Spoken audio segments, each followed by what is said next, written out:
Welcome back friends, this is Sonia here from Growing Craft, and just in case if you have missed out on subscribing to our channel, please do that, and yes, do check our website www.growingcraft.com and let's get started.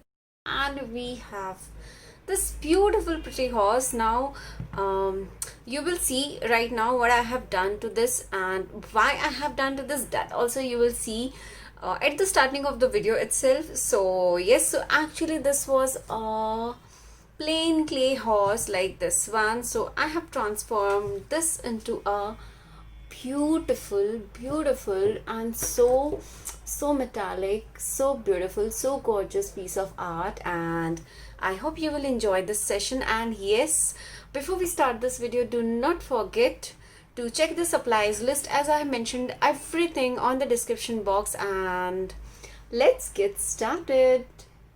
Now this is an torn out horse piece which I had, and I had this since long, but I did not know what to do with it, and I was totally inspired by Anna, and I absolutely loved the way she did mixed media art on a horse like this. So yes, now first I am trying to stick up all the edges and wherever I can, and with my Fevibond, and yes, I was trying to make sure that it sticks well so that I can move on to the next step. So I just had to hold this for a few seconds, which I did, and I'm so happy that I could do this project, because this is something which I really wanted to do, and trust me, we have so many things lying at our place and we really don't know what to do with it, and every time we cannot throw everything out of our house.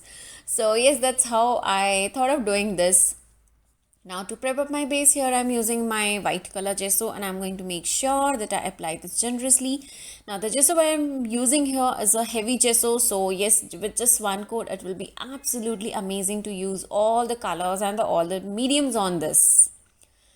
So here with my flat brush, I'm spreading the colors really well, and yes, this clay horse had some of very cute and little teeny mini designs and detailing, so I'm going to make sure that I apply my just on all the nicks and corners, so that whenever I do my color blending, it works out well.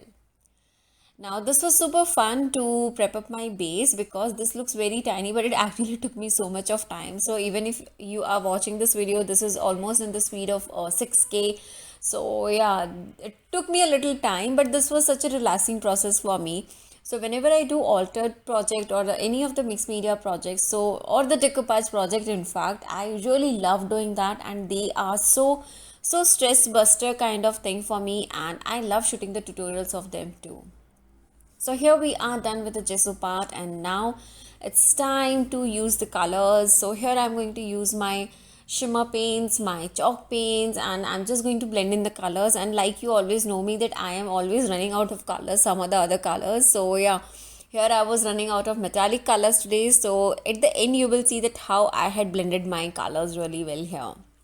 Now, just in case if you have not checked our video on how to make your own gesso, so yes, do check that. All those videos are there on my YouTube channel, and that will be really interesting to make your own gesso, your own chalk paints, your own modeling paste, texture paste, and even your decoupage glue.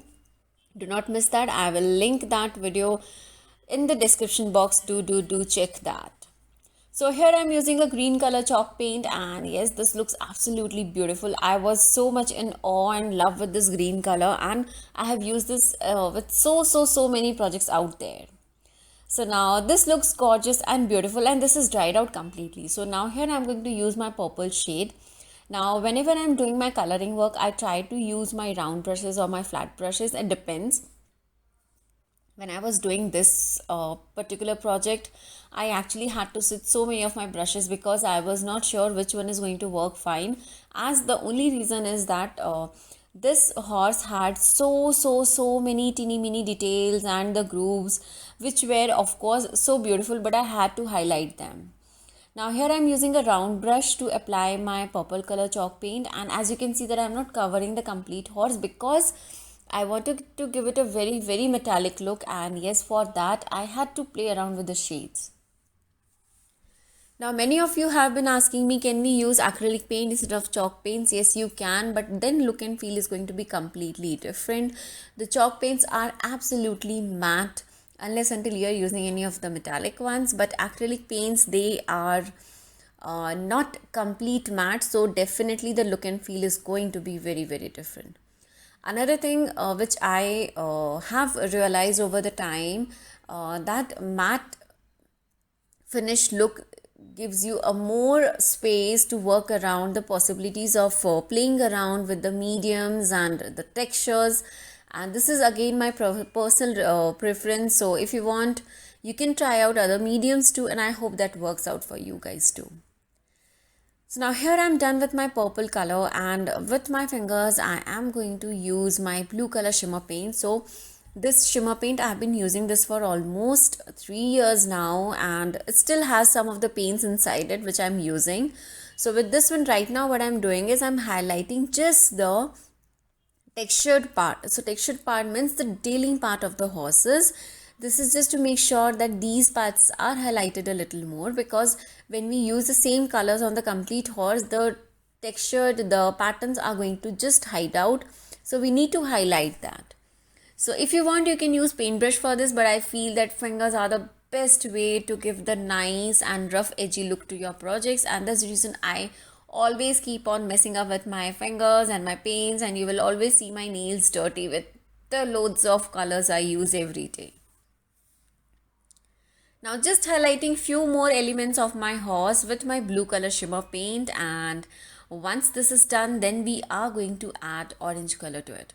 But whenever you are using your mediums, you have to make sure that your first layer has dried out completely. Now that's the beauty of chalk paint, that it dries out really well. So immediately I could have start with my chalk paint, my shimmer paint in fact, and I could do that.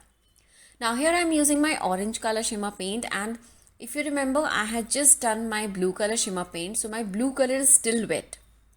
So when I'm blending my orange and blue color shimmer paints, it's actually giving me such a beautiful metallic shade, and I'm in love with this one, and this looks gorgeous. So what I'm doing is I'm also rubbing the orange paint on few of my purple part, and also I'm doing it a little bit more on the bluish part, the shimmer paint part, so that it gives a proper metallic look. And yes, this looks gorgeous. This looks proper copper color, and this is looking amazing. Now again, for this technique also I'm using my fingers. I have not taken up any paint brushes. Why? Because like I said, at times I feel that fingers are the best brushes to give the nice rough and edgy look. If you are not comfortable, you can always use your paint brushes, and if you are using your paint brushes, make sure that they are completely dry. Do not use any of the wet brushes, and yes, that is going to really give a good nice crisp coloring to your base.